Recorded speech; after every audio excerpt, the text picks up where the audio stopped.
Belum juga mulai pun.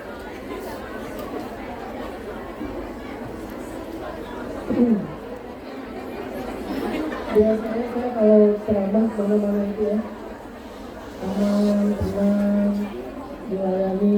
Cuma di Hongkong doang yang dimarah-marahin nih sama juga, dimarahin, dibully. Tapi balik lagi ke Hongkong, balik lagi ke Hongkong. Tinggal saya ngomongin. Suaranya Jelek banget. Suaranya Tidak kecil. semuanya, nanti kedengaran.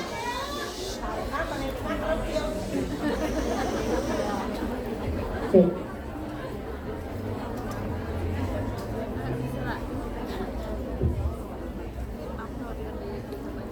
Bismillahirrahmanirrahim. Assalamualaikum warahmatullahi wabarakatuh.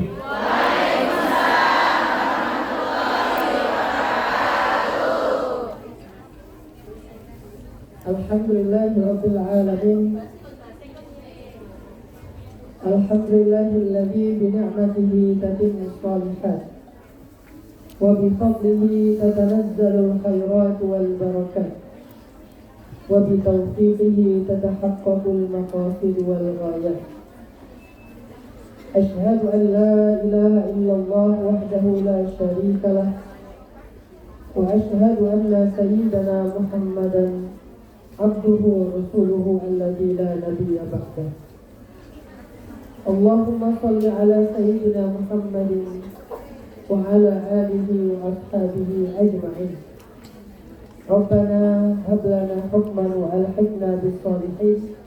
Rabbi shrah li sadri wa yassir li amri wahlul 'uqdatan min lisani yafqahu qawli. Amma ba'd. Apa judul sharing kita pada siang hari ini?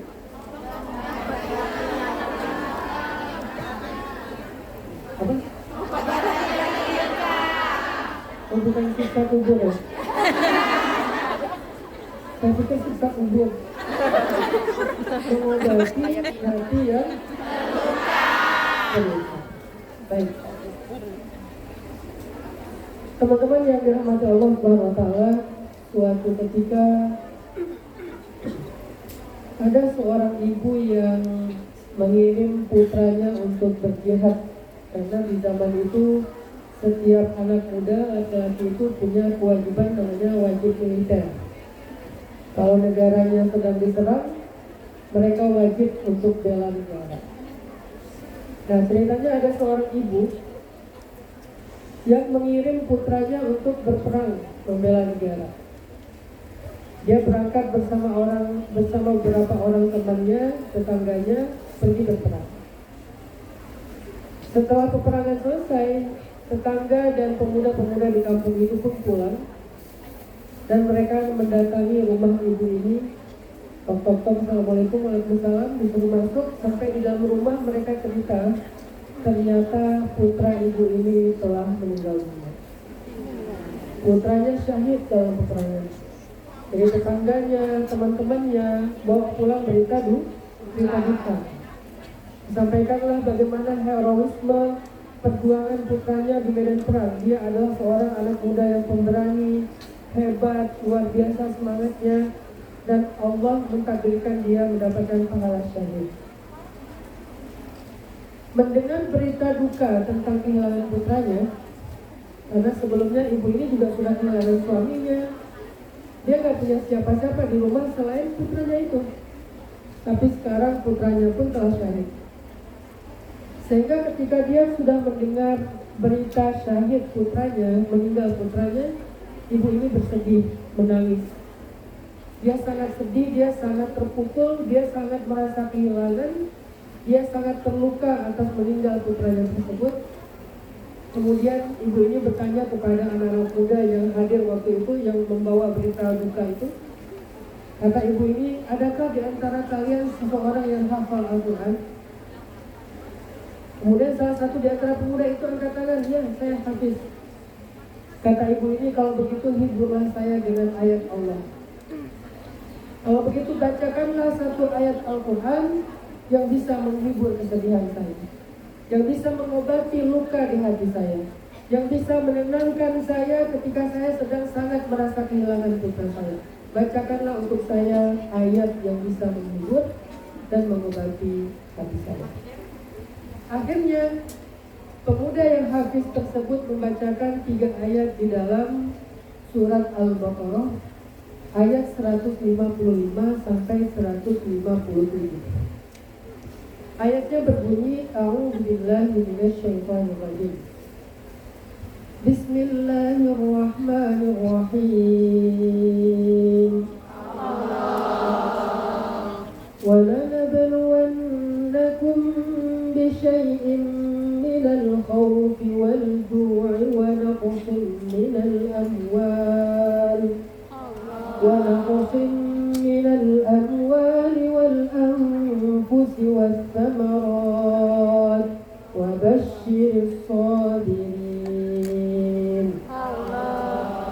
الَّذِينَ إِذَا أَصَابَتْهُم مُّصِيبَةٌ قالوا إِنَّا لِلَّهِ وَإِنَّا إِلَيْهِ راجعون أولئك عليهم صلوات من ربهم ورحمة وأولئك هم المهتدون. Ketika pemuda yang hafiz tadi selesai membacakan 3 ayat surat Al-Baqarah, ibu ini berhenti menangis. Kemudian dia mengangkat kedua tangannya, dia menengadah ke langit seraya berkata, Ya Allah, Inna lillahi wa inna ilaihi raji'un. Ya Allah, semua kami milikmu dan kepada Engkau lah semua ini akan kembali. Aku ridha dengan kehilangan putraku, ya Allah. Ketika dia mengatakan aku ridha dengan kehilangan putraku, ya Allah, barulah dia kemudian masuk ke dalam rumahnya, ke dapurnya. Dia siapkan makanan, dia hidangkan makanan terbaik untuk tamu-tamunya. Dia katakan, aku ingin menjamu kalian hari ini dengan kabar gembira kesyahidan putraku. Jadi bagi dia tadi syahid putranya adalah kabar duka, tapi setelah dibacakan ayat Al-Quran, dia jadi ridha, jadi ikhlas, sampai dia merasa bahwa kabar syahidnya putra dia adalah sebuah kabar gembira. Sebagai rasa syukur, dia menjamu makan mereka dengan makanan terbaik yang dia punya. Inilah sepenggal cerita yang mengawali kajian kita pada siang ini. Dari sini saya pengen ngajak kalian belajar tentang sesuatu. Ternyata teman-teman, orang-orang yang beriman itu punya cara sendiri dalam mengobati luka. Baik luka hati, luka perasaan, luka mental, luka pikiran. Mereka punya cara sendiri untuk mengobati luka. Orang-orang yang beriman, perempuan-perempuan solihah punya cara sendiri untuk berhibur ketika mereka sedang dalam keadaan jenuh, ketika mereka sedang dalam keadaan bete, ketika mereka sedang marah. Mereka punya cara sendiri untuk merilis kemarahan mereka. Mereka punya cara sendiri untuk menghibur kesedihan mereka. Mereka punya cara sendiri untuk mengobati luka-luka mereka. Dan orang beriman itu punya cara yang tidak dimiliki kecuali hanya orang-orang beriman saja. Dan caranya sangat ajaib. Saking ajaibnya cara ini bisa membuat luka mereka sembuh seketika, dalam hitungan detik atau dalam hitungan menit saja. Luka yang sebegitu dalam, kehilangan seorang putra satu-satunya, meninggalnya bukan di pangkuannya, bukan karena sakit terbaring di atas tempat tidur, tapi meninggalnya di medan perang yang nggak tahu gimana kondisinya. Mungkin putus tangannya, mungkin putus kepalanya, meninggal dalam kondisi yang tragis. Putra satu-satunya, gak sempat dilihat akhir hayatnya, gak ketemu lagi dengan dia, gak tahu di mana kuburannya. Luka yang begitu dalam seketika sembuh dengan cara berobatnya orang yang beriman. Pertanyaannya, bagaimana cara orang beriman itu mengobati lukanya? Bagaimana cara orang beriman itu menghibur kesedihannya? Ternyata salah satu cara orang beriman mengobati luka adalah dengan Al-Quran. Dan ini kita nggak ngerti kalau kita belum sampai di level orang beriman. Kalau kita baru sampai di level orang biasa, manusia biasa, kita nggak ngerti gimana rasanya Al-Quran itu jadi penyembuh. Gimana rasanya Al-Quran itu jadi hiburan. Gimana rasanya Al-Quran itu bisa mengobati luka-luka kita, itu nggak ngerti. Kenapa? Karena kita memang belum tahu dan belum sampai ke level itu. Dan hari ini kita pengen belajar gimana caranya sampai ke level ketika kita sedang terluka, Al-Quran jadi obat bagi kita. Sampai ke level ketika kita sedang sedih, Al-Quran menghibur kita. Sampai ke level ketika kita sedang galau, Al-Quran menjadi petunjuk bagi kita. Sampai ke level ketika kita sedang merasa lemah, gak berdaya, mau nyerah, Al-Quran menguatkan kita. Karena itulah cara orang beriman bergaul dengan Al-Quran. Dalam kisah ibu tadi kita mendengar sebuah hikmah yang luar biasa, betapa seorang ibu yang begitu cinta kepada putranya, kehilangan putranya dalam sebuah pertempuran, yang dia merasakan kesedihan dan luka yang sangat mendalam, tiba-tiba lukanya sembuh seketika saat dia mendengarkan ayat-ayat Al-Quran dibacakan.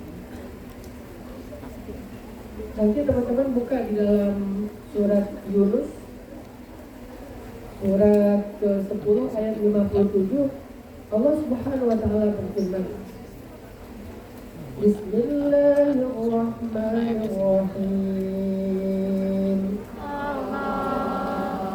Ya ayyuhan nasu qad ja'atkum maw'izatun min rabbikum wa shifaa'un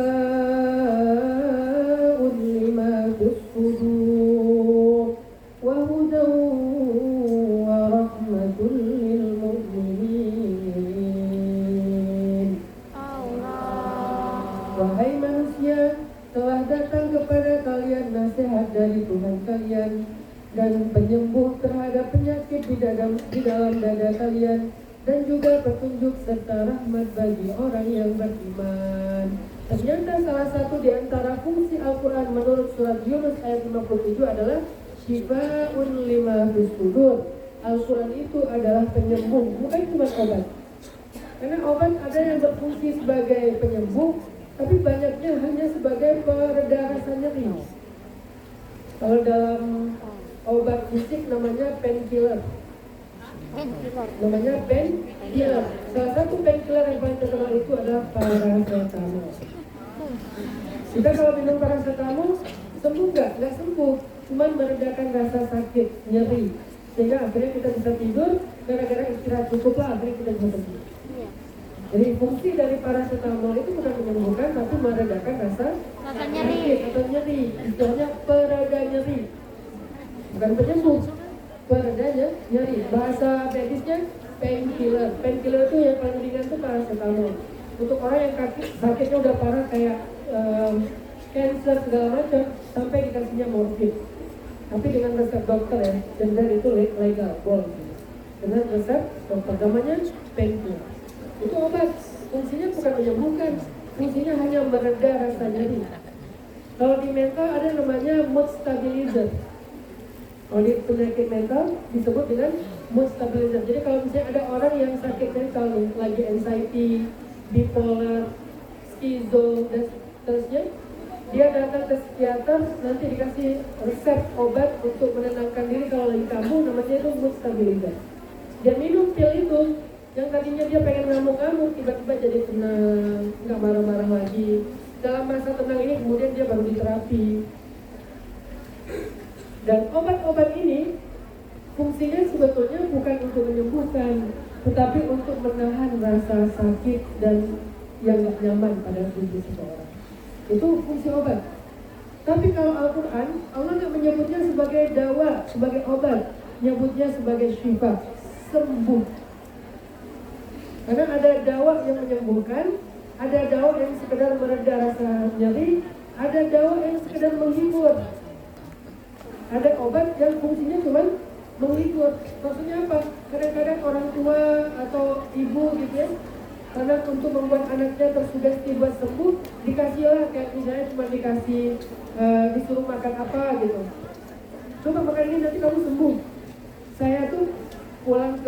balik Jawa Timur ke tempat ini. Ketika saya lagi nggak enak badan sama kakak ipar saya malah dikasih es teh. Dan sekarang es teh lagi viral nih. Saya kalau lagi nggak enak badan, kan nggak enak badan tuh harusnya nggak boleh minum es ya, karena lagi demam kan. Sama kakak saya, kakak ipar saya dibilang, ini nih cepet waras nih. Ini es tehnya enak banget, kalau kamu minum ini pasti kamu sembuh, karena aku kalau sakit minum ini sembuh. Akhirnya saya minum, dengan sugesti yang keluar dari dia, sembuh. Padahal cuma es teh. Mungkin yang jual es tehnya udah haji kali ya, jadi sembuh gitu. Jadi yang saya maksud di sini ada yang kadang-kadang obat beneran, ada yang obat sugesti. Dan sebetulnya fungsinya bukan menyembuhkan, tapi memunculkan rasa nyaman, memunculkan sebuah kepercayaan bahwa saya bisa sembuh. Nah, itu namanya dawa dalam bahasa Arab. Belum tentu sembuh, cuman mereda rasa nyeri doang, namanya dawaun. Kalau yang benar-benar sembuh, namanya bukan dawa, tapi syifaun. Dan Al-Quran istilahnya bukan dawa, tetapi syifa.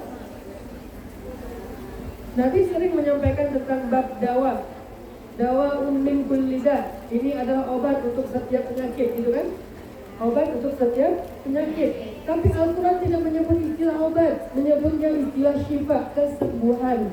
Itu artinya salah satu di antara sifat Al-Quran itu adalah menyembuhkan. Al-Quran itu menyembuhkan, terutama untuk penyakit lima fis sudur. Apa yang berada di dalam dada kita? Sakit hati, sakit mental, sakit perasaan. Sakit perasaan itu kayak marah, sedih, kecewa, tersinggung. Sakit-sakit yang berada di dalam dada kita itu semuanya tentang psikologi kita, psikis kita. Itu obatnya yang bisa menyembuhkan, kata Allah, adalah Al-Quran. Sedihnya seseorang akan hilang karena Al-Quran. Marahnya seseorang akan reda karena Al-Quran. Merasa bimbangnya seseorang akan menjadi tenang karena Al-Quran. Kenapa? Karena Al-Quran itu sifatnya Shifa'un lima fis sudur. Firman Allah di dalam surat Yunus ayat 57.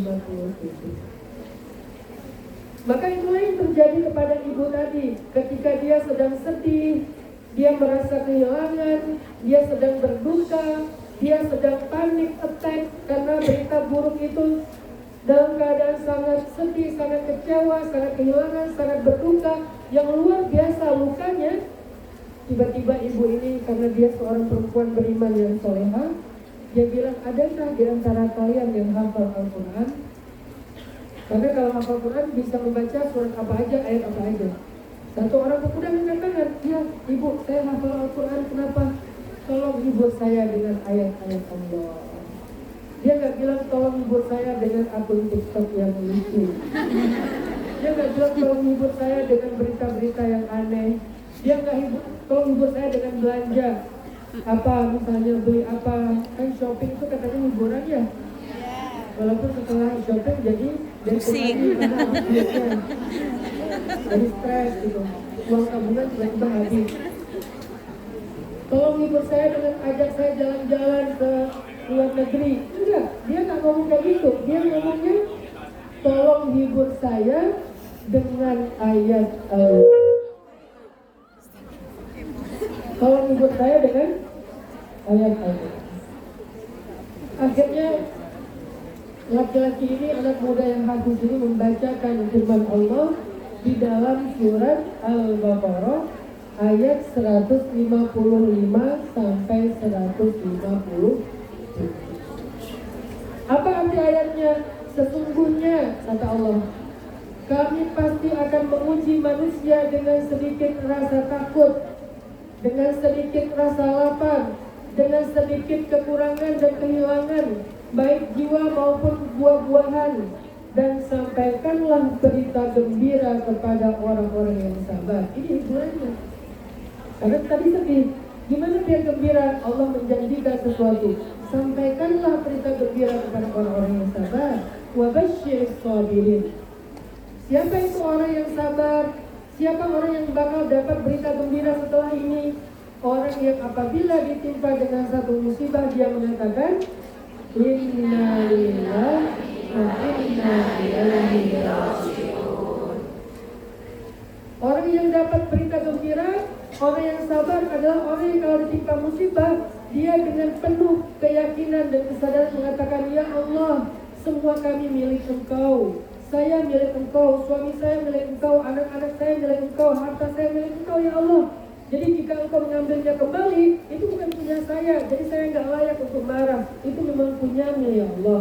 Dia katakan itu dengan kalimat inna lillahi wa inna ilaihi raji'un. Lalu hatinya menjadi ridha, menjadi ikhlas dengan ketetapan Allah. Mereka itulah yang disebut orang sabar, dan mereka itulah yang mendapatkan berita gembira dari Allah. Apa berita gembiranya? Ulaika alaihim salawatun min rabbihim wa rahmah. Mereka lah orang yang mendapatkan salawat dari Allah. Ternyata Allah bukan cuma bersalawat kepada Nabi. Innallaha wa malaikatahu. Ternyata Allah bukan cuma bersalawat untuk Nabi. Malaikat bukan cuma bersalawat untuk Nabi. Ternyata orang-orang sabar juga dapat salawat dari Allah. Saking istimewanya orang yang sabar. Dan Nabi adalah pemimpinnya orang yang sabar. Nabi kita Nabi yang sangat sabar. Istri Nabi kita istri yang sangat sabar. Anak-anak Nabi kita anak-anak yang sangat sabar. Sahabat Nabi kita sahabat-sahabat yang sangat sabar. Dan Allah bersalawat kepada mereka semuanya karena mereka adalah ahlus sabar, orang yang sangat sabar, orang yang sabirin. Apa arti salawat Allah? Salawat Allah itu adalah kemuliaan, ampunan, rahmat, kasih sayang, anugerah di dunia dan di akhirat. Itu semuanya masuk kategori salawat. Atau sebagian ulama tafsir mengatakan salawat itu adalah ampunan, kemuliaan dan surga. Itulah salawat Allah. Jadi setiap kali kita bersabar atas ujian, Allah menjaminkan surga untuk kita. Setiap kali kita sabar atas ujian, dijaminkan lagi surga. Setiap saat dijaminkan surga, diangkat derajat, dimuliakan, diberikan ampunan dosa. Itulah arti dari salawat. Sedangkan rahmat, karena salawat dan rahmat janjinya, sedangkan rahmat adalah anugerah-anugerah di dunia.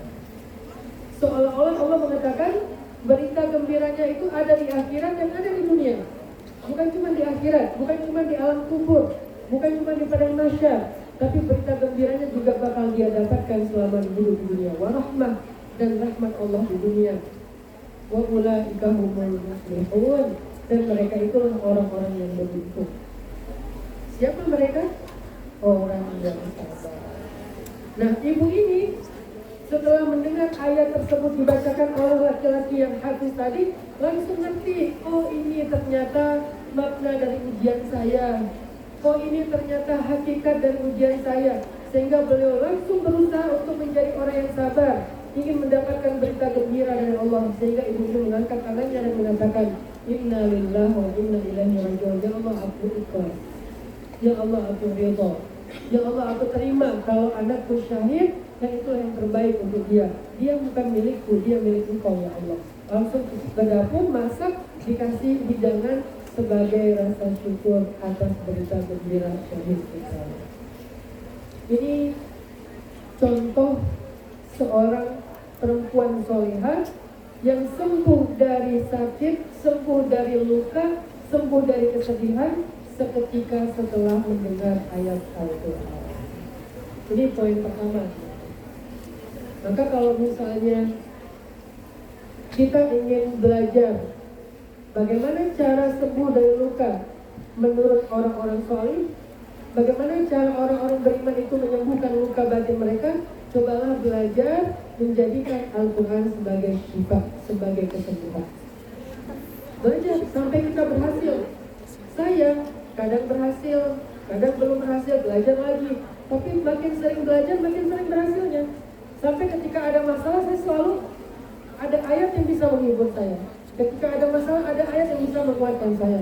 Ada masalah, ada ayat yang bisa menyembuhkan luka saya. Selalu kayak gitu. Misalnya ego. Ketika ego kita tinggi, marah kita besar, dan kita kayak susah banget untuk merendahkan ego, meminta maaf, segala macam. Saya baca ayat di dalam surat Al-Imran ayat 134. Misalnya Allah berfirman, الذين ينفقون في السراء والضراء والكاظمين الغيظ والعافين عن الناس والله يحب المحسنين. Apa ayat egonya? Kazimin al-ghaidh wal 'afina 'anil nas. Orang yang menahan marahnya dan memaafkan orang lain. Memaafkan pasangan, memaafkan anak, memaafkan saudara, memaafkan teman. Dia nahan amarahnya, nggak meledak-ledak. Kenapa dia bisa menahan amarahnya dan egonya? Karena dia membaca ayat kazimin al-ghaidh wal 'afina 'anil nas. Apa yang membuat dia termotivasi? Kata Allah, wallahu yuhibbul muhsinin. Allah mencintai orang yang berbuat ihsan. Ya udahlah, aku tahan ego dan marah aku supaya aku dapat cinta Allah. Dan rasanya cinta Allah lebih berharga daripada meluapkan kemarahan. Jadi sabar lagi, nahan lagi amarahnya. Kenapa? Dituntun oleh Al-Quran. Atau saya pernah membaca ayat dan hadis tentang sifat ar-rifq.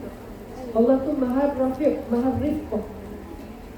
Kata Nabi, sesungguhnya Allah itu sangat rifqun. Rifqun itu apa ya? Lembut tapi dalam masalah muamalah. Bukan sifatnya, tapi dalam masalah muamalah. Dan Allah mencintai rifqun. Allah akan memberikan sesuatu yang diminta dengan cara rizki dan tidak memberikan sesuatu yang diminta dengan cara unfi, paksa. Ini maksudnya apa? Kita tuh kalau berdoa itu jangan marah-marah, jangan tantrum, jangan paksa Allah, jangan ngancam Allah. Ya Allah, apalagi maumu? Ya Allah, apalagi yang kurang dari saya? Ya Allah, saya marah kepadamu, Engkau tidak adil. Itu namanya unfin, itu namanya maksa. Allah tak akan kasih seseorang yang meminta dengan cara kayak gitu. Allah akan memberikan seseorang yang meminta dengan rezeki. Rezeki itu, ya Allah, Engkau maha baik. Ya Allah, Engkau maha penyayang. Walaupun sudah bertahun-tahun dia meminta, dia masih meminta dengan lemah lembut. Itu namanya rezeki. Lalu Allah kasih. Sehingga ketika saya sedang merasa ada doa saya yang belum dikabulkan, saya agak merasa kayak kecewa, merasa khawatir, merasa bingung. Kok doa saya belum dikabulkan? Padahal saya udah berdoa di depan Ka'bah, di Allah, bla bla bla. Tapi kok belum dikabulkan? Saya nggak akan marah sama Allah. Kenapa? Makin saya marah, makin doa itu menjauh dari saya. Makin nggak dikabulkan, makin lembut doanya. Makin nggak dikabulkan, makin memuji Allah. Dan itu dibaca dari Al-Quran dan dilanjutkan di dalam hadis. Akhirnya jadi hiburan dari kekecewaan. Atau kalian yang ngerasa kayak sering dilupakan? Sering gak ngerasa gitu? Dilupakan sama teman, gak diajak jalan. Dilupakan sama pasangan, akhirnya WA-nya gak dibaca-baca. Udah WA seharian, gak di-read, dilupakan. Dilupakan oleh orang yang kita bantu, gak diucapkan terima kasih, gak dihargai, gak di-mention, gak disebut. Kita sering ngerasa dilupakan sama manusia. Kok dia nggak ingat ya jasa-jasa aku? Kok dia nggak ingat ya kebaikan aku? Kok dia nggak ingat ya ulang tahun aku misalnya? Giliran dia yang ulang tahun, kita mesti dia hadiah. Giliran kita ulang tahun, ucapan aja nggak ada. Dilupakan. Merasa dilupakan oleh manusia, dilupakan oleh keluarga, dilupakan oleh teman. Itu nggak enak, itu sedih banget. Sehingga Al-Quran menghibur kita. Al-Quran menghibur kita. Ketika kita sering ingat orang lain tapi kita dilupakan, Al-Quran menghibur kita dengan kalimat Fadhkuruni azkurkum. Ingat aku pasti ingat kalian. Jadi kalau misalnya kita ngerasa sering mengingat manusia, aku ingat kok ulang tahunnya, aku ingat kok kebaikan dia, aku ingat kok janji sama dia, aku ingat kok ini dan itu, tapi kita malah dilupakan, maka Allah memberikan kita hiburan di dalam Al-Baqarah ayat 152. Fadhkuruni, makanya ingat aku aja. Kenapa? Kalau kamu ingat aku pasti ingat kamu. Aku ingat ulang tahun kamu, aku ingat ketika kamu susah. Kita kan sering ya, kayak ngerasa udah perhatian dan ingat kepada teman yang lagi susah, tapi pas kita lagi susah dia yang lupain kita. Maka Allah bilang, fadhkuruni, ingat aku aja, adkurkum, Ingat aku ketika kalian sedang senang dengan cara bersyukur dan bilang alhamdulillah. Nanti aku akan ingat kalian ketika kalian susah dan aku gak akan meninggalin kalian. Itu hiburan buat kita. Oh iya. Memang kalau manusia itu pelupa, yang maha mengingat itu Allah. Jadi kalau saya sekarang dilupakan sama manusia, ya udahlah. Nggak bisa juga saya memaksa dan nuntut segala hal kepada mereka, minta supaya mereka selalu ingat saya. Kayaknya agak susah ya. Daripada saya kecewa, mending saya ingat Allah aja. Ya Allah, kita sebut nama Allah, kita berpikir kepada Allah, kita berdoa kepada Allah, nanti Allah akan ingat kita. Begitu kita punya masalah, Allah yang ingat kita. Begitu kita berdoa, Allah tahu banget tentang kita masalahnya lagi apa. Ini hiburan Al-Quran untuk orang yang sedang merasa ditinggalkan dan dilupakan. Fadhkuruni adkurkum. Jadi kalau kalian lagi ngerasa lagi dilupain orang-orang yang penting, orang-orang yang kalian harapkan mengingat kalian, coba ulang-ulang Al-Baqarah 152. Fadhkuruni adkurkum, fadhkuruni adkurkum. Oh iya, Allah yang maha mengingat, bukan manusia. Hiburannya kayak gitu. Atau kalian yang lagi ngerasa kayak nggak punya teman dekat untuk curhat, sesekali curhat sama teman, dia curhat balik dari adu nasib. Apalagi laki-laki jarang curhat. Kenapa? Karena laki-laki tidak bercerita. Kalau laki-laki ada masalah gimana? Kalau dia udah duduk lama kayak gini. Kalau udah lama kayak gini nih, ngerokok, berarti masalahnya banyak. Kalau saya, karena saya nggak suka ngerokok, kalau saya udah kopinya pahit, berarti masalahnya banyak. Kalau kopinya manis, berarti enggak. Tadi bunda, kopi saya manis sama pahit? Pahit.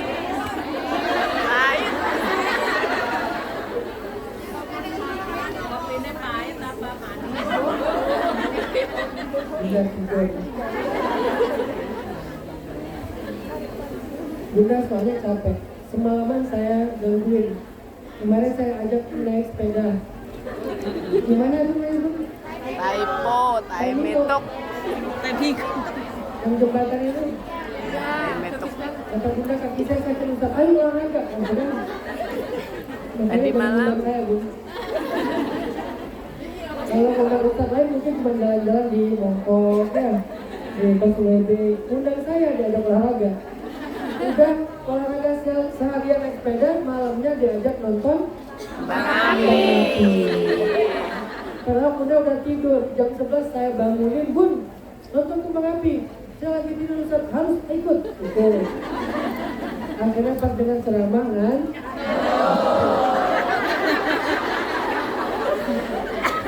itu bedanya ngantuknya bunda sama ngantuknya kalian. Kalau kita ngantuknya karena bosan, kita ngantuknya karena malas, bunda ngantuknya karena capek berjihad. Mengurus umat. Luar biasa bunda. Sampai mana tadi? Oh, sampai kopi pahit.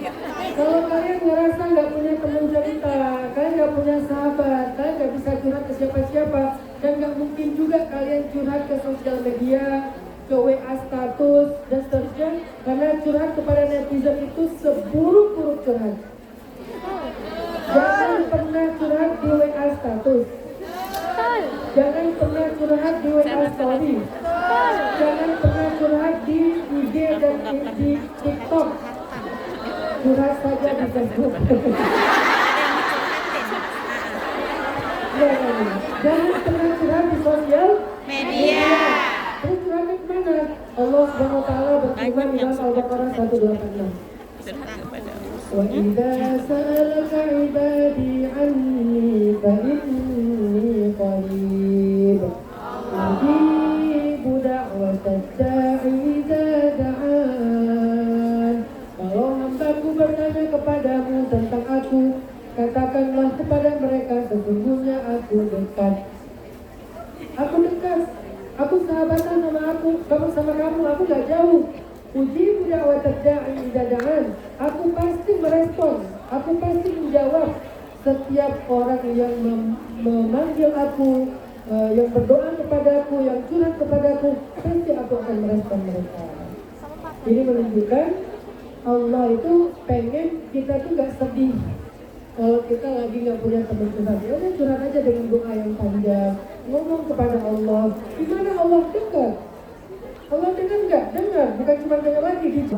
Cuma jawabannya bukan dalam bentuk bunyi, bukan dalam bentuk verbal. Jawabannya terasa di hati kita. Muncul ketenangan. Jawabannya terasa dalam kehidupan kita.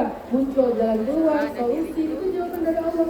Buat apa kita curhat sama teman? Kita dengar jawaban dia, tapi nggak ada solusi. Ada sih jawabannya kedengaran, tapi nggak menyelesaikan apa-apa. Mending dijawab yang tidak terdengar, tapi menyelesaikan. Dan Allah sebaik-baik tempat kebutuhan ini. Ini hiburan bagi mereka yang butuh teman curhat. Ada banyak lagi nanti ayat-ayat yang lain. Sehingga Al-Quran itu harusnya memang menjadi penyembuh, hiburan, obat bagi orang beriman ketika mereka sedang mendapatkan masalah hidup. Seperti ibu yang tadi. Ini poin pertama, Al-Quran sebagai syifa. Ada 3 poin ya. Poin yang kedua, bagaimana cara supaya Al-Quran itu benar-benar ngaruh ke hati kita, Ustaz? Benar-benar berpengaruh ke dalam jiwa kita, Ustaz. Karena kita selama ini udah mencoba baca Al-Quran tapi nggak ngaruh. Bagaimana caranya Al-Quran itu bisa menjadi obat bahkan keajaiban dalam masalah hidup kita? Karena kita nggak pengen ada masalah tapi nggak ada jalan keluar. Kita pengen ada jalan keluar, bahkan jalan keluarnya itu ajaib. Apa arti ajaib? Ajaib itu artinya di luar nalar. Itu arti ajaib. Jadi kalau Al-Quran menjanjikan keajaiban, berarti jalan keluarnya itu yang nggak pernah kita pikirkan, di luar nalar kita. Min haitsu la yahtasib, dari jalan-jalan yang tidak terduga. Itu namanya ajaib. Dari bahasa Arab yang dari bahasa Indonesia. Ajaib jadi ajaib. Bagaimana cara mendapatkan jalan keluar yang ajaib? Walaupun kita nggak bisa mikirin secara logika kita, kayaknya nggak ada jalan keluar deh. Ada, karena nggak ada yang nggak mungkin bagi Allah. Gimana caranya? Supaya Al-Quran itu bisa menyembuhkan luka terdalam kita, menyembuhkan marah terbesar kita, mengurangi beban terberat kita, melapangkan dada kita yang sangat sempit waktu itu. Gimana caranya? Apa syaratnya? Poin yang kedua tadi adalah kita tidak bisa menjadikan Al-Quran sebagai obat dan penyembuh kecuali kalau kita iman, yakin dan percaya kepada ayat-ayatnya. Syaratnya yakin dan percaya. Semakin besar keraguan kita terhadap kebenaran Al-Quran, semakin Al-Quran itu tidak lagi berpengaruh dalam hati kita. Semakin besar ruang keraguan di dalam hati kita terhadap Al-Quran, semakin Al-Quran itu tidak akan jadi lagi keajaiban dalam hidup kita. Jadi kalau kalian pengen melihat Al-Quran membangun keajaiban, kalau kalian pengen melihat Al-Quran itu berpengaruh ke dalam hati kalian, syaratnya cuma satu, yakin dan percaya. Makanya akhir dari ayat 57 surat Yunus itu adalah lil mu'minin. Semua itu akan berpengaruh kepada orang yang beriman, orang yang percaya. Makanya seorang ulama tasawuf yang bernama Syekh Sahal At-Tustari dari Khurasan pernah menyampaikan tentang apa makna dari yakin, apa makna dari percaya ataupun iman. Kata beliau, al-yakin huwas sukun. Yakin itu adalah sukun. Sukun itu artinya tenang. Artinya apa? Orang semakin yakin semakin tenang, semakin ragu semakin bimbang, semakin terguncang. Setiap keraguan hanya melahirkan guncangan di dalam diri kita, dan setiap keyakinan akan mengilhamkan ketenangan di dalam hati kita. Jadi siapa yang pengen tenang ya belajar yakin. Yakin kepada Allah, yakin dengan firman Allah, yakin dengan sunnah Rasulullah, yakin dengan janji-janji Allah. Itulah yang akan mendatangkan ketenangan dan kenyamanan. Tapi semakin ragu, semakin terguncang, bimbang, terombang-ambing. Ragu sama Allah, ragu kepada Al-Quran, ragu kepada hadis, ragu kepada ulama, yang semakin terguncang dan terombang-ambing. Maka syarat satu-satunya untuk menjadikan Al-Quran sebagai obat atau penyembuh adalah belajar yakin dan percaya. Dalikal kitab la raiba fih Itulah Al-Quran yang tidak ada keraguan, baru dia menjadi hudan lil muttaqin, petunjuk bagi orang bertakwa. Kalau kita ragu nggak akan jadi petunjuk. Dia nggak akan nunjukin kita jalan keluar, dia nggak akan nunjukin kita harus bagaimana kita menghadapi ujian, dia nggak akan jadi petunjuk karena kita ragu. Maka syarat untuk mendapatkan petunjuk Al-Quran adalah iman, yakin, dan percaya. Itu nomor 2. Sehingga yuk belajar yakin, belajar iman. Gimana cara belajar iman? Coba nanti di rumah cari di YouTube bukti-bukti kebenaran Al-Quran. Dan itu kata kuncinya bukti-bukti kebenaran Al-Quran. Ada bukti alamiah, ada bukti ilmiah, ada bukti hikmah, ada bukti sejarah, ada banyak bukti. Yang paling gampang bukti ilmiah misalnya. Bagaimana penciptaan manusia secara organ biologis dijelaskan oleh Al-Quran. Padahal pada masa itu ilmu biologi belum semodern sekarang.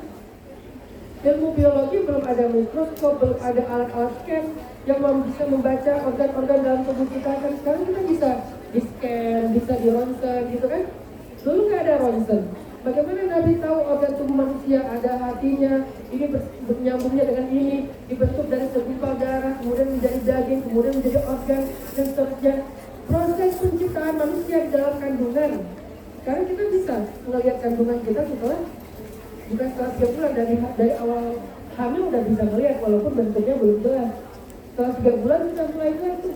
Sebulan sekali di apa namanya? Di USG. Sebulan sekali USG, sebulan sekali USG, makin kebentuk. Dulu zaman Nabi tidak ada USG. Terus gimana Nabi dan Al-Quran itu bicara tentang bayi janin? Itu bukti ilmiah tentang kebenaran Al-Quran. Belum lagi nanti di surat Ar-Rahman tentang pertemuan 2 laut, tentang bintang-bintang, tentang matahari dan bulan, tentang sungai di bawah laut, tentang gunung, tentang pohon, tentang hewan, banyak. Maka coba cari nanti di YouTube kalau kalian pengen belajar iman, bukti-bukti kebenaran Al-Quran secara ilmiah, secara sejarah, secara hikmah, atau secara alamiah bebas terserah kalian. Itulah cara kita belajar iman. Supaya apa? Supaya yakin kita bertambah, supaya percaya kita itu makin kuat. Yang tadi saya sampaikan, makin yakin, makin tenang. Makin yakin, Al-Quran makin jadi petunjuk. Makin ragu, tidak ada hudan.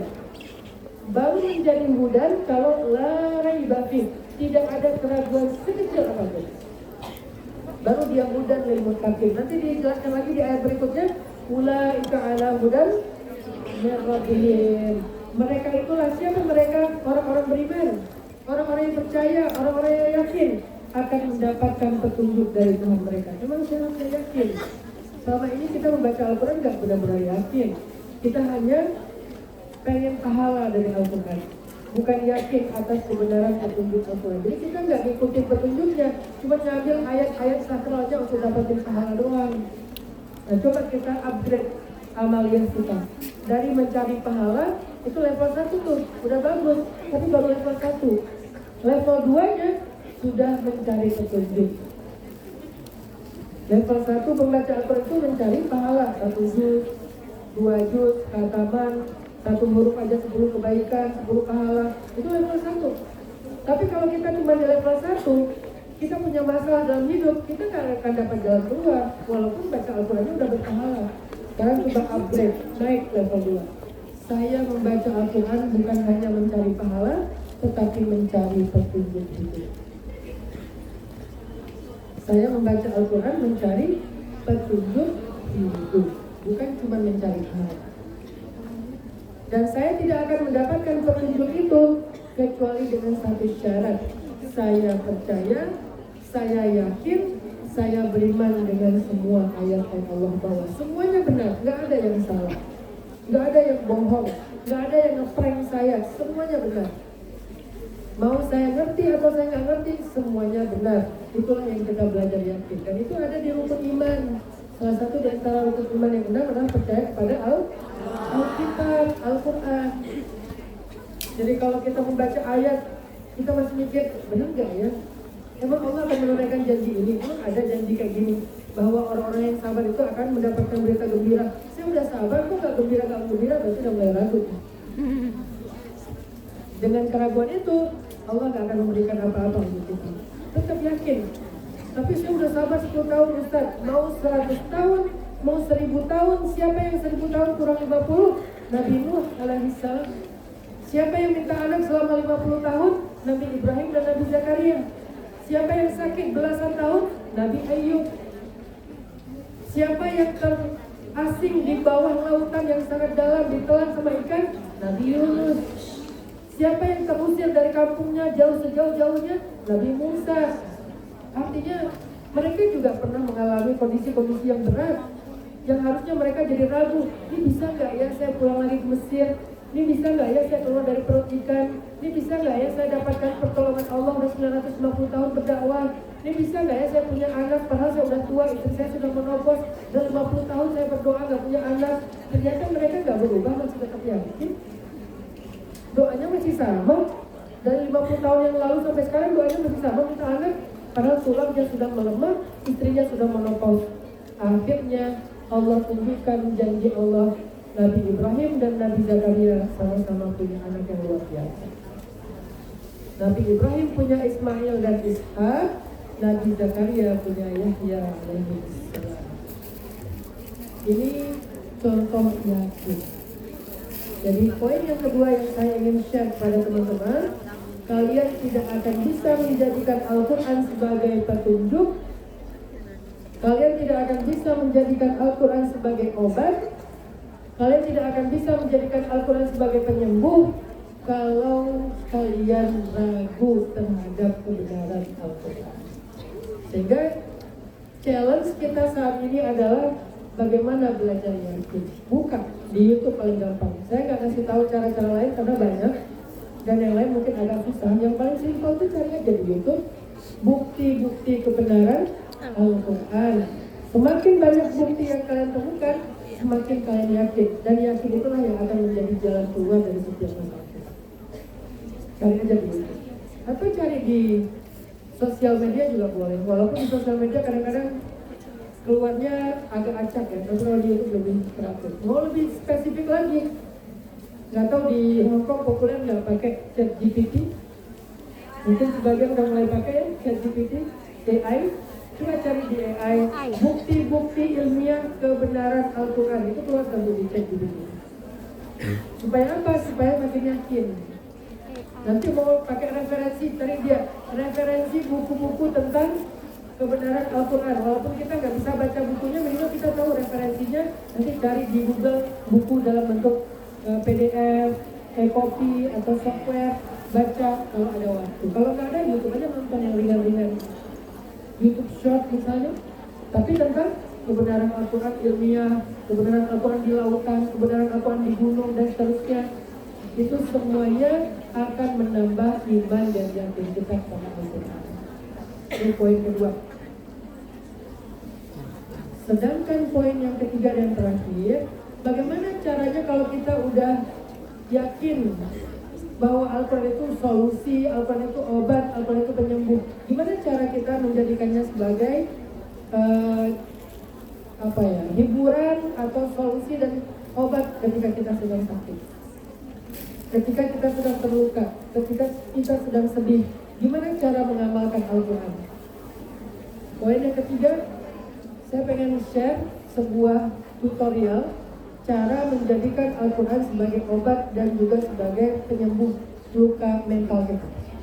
Caranya adalah baca atau carilah ayat-ayat yang tematik sesuai dengan tema masalah kalian. Kalau lagi ada masalah apa, cari ayatnya tentang itu. Dulu kami ketika masih belajar di pondok atau di Mesir, cara kami mencari ayat Al-Quran itu di sebuah kitab tebal namanya Fathur Rahman, kunci Al-Quran. Karena dengan kitab itu kita kayak menemukan indeks ayat-ayat apa. Misalnya mau nyari tentang kalimat zikir, itu keluar semuanya ayat-ayat yang berkaitan dengan zikir. Tawakal, keluar semua ayat-ayat yang berkaitan dengan tawakal. Sabar, keluar semua ayat-ayat yang berkaitan dengan sabar. Itu dulu namanya kitabnya Fathur Rahman. kitab itu kayaknya susah harus belajar bahasa Arab Bundo dulu. Kita bahasa Arab sedikit aja susah, apalagi Bundo ya. Ya. Jadi saya nggak akan menyarankan cara-cara yang susah, yang bukan santri. Kalau untuk kita sebagai orang awam, paling gampang, lagi-lagi gunakan aja fasilitas teknologi. Bisa Google, bisa ChatGPT, bisa YouTube, bisa TikTok, bisa Instagram. Karena kita nggak mau buka sosmed hanya untuk hiburan aja, tapi bisa untuk belajar. Yang paling gampang balik lagi ya YouTube. Cari ayat dengan tema atau Google, cari ayat tentang apa yang kalian lagi hadapi. Misalnya sedang diuji dengan kegalauan, merasa galau dengan hasil takdir, pengennya ini tapi kenyataannya itu. Yang diincar cowok Korea, dapetnya cowok Indonesia. Yang diincar kulitnya putih, dapetnya Sawo matang. Kemarin. Yang diincar tingginya 2 meter, dapatnya 2 meter kurang 1. 1 meter ya, banyak banget ya. Yang diincar apa misalnya? Lebih muda misalnya. Berondong, dapatnya aki-aki misalnya. Antara keinginan dengan kenyataan itu beda. Dulu cita-cita pengen kuliah ke luar negeri, akhirnya ke luar negeri tapi bukan kuliah malah kerja. Misalnya ya, pengen banget kuliahnya tuh di kampus-kampus luar negeri internasional yang terkenal gitu kan, dapat gelar sarjana, wisuda, posting di sosial media gitu. Nanti ada apa baju toga, nyatanya luar negeri juga, cuman bukan kuliah tapi kerja. Gimana ya? Antara keinginan dengan kenyataan itu berbeda 360 derajat, berbeda jauh. Gimana kalau itu terjadi? Allah menghibur kita. Cari ayatnya, ayat galau. Fakta dan harapan berbeda. Search. Keluar ayatnya. Salah satunya adalah Al-Baqarah 216. وَعَسَىٰ أَن تَكْرَهُوا شَيْئًا وَهُوَ خَيْرٌ لَكُمْ وَعَسَىٰ أَن تُحِبُّوا شَيْئًا وَهُوَ شَرٌّ لَكُمْ وَاللَّهُ يَعْلَمُ وَأَنتُمْ لَا تَعْلَمُونَ.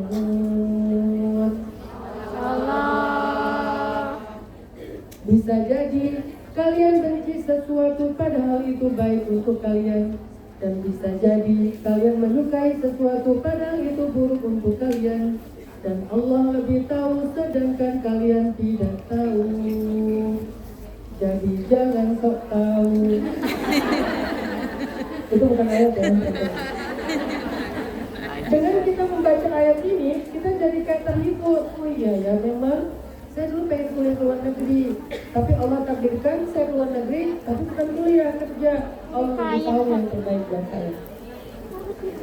Allah lebih tahu yang terbaik buat saya. Kalau kuliah, saya masih mengandalkan orang tua, membebani orang tua. Kalau kerja, sekarang saya malah membantu orang tua.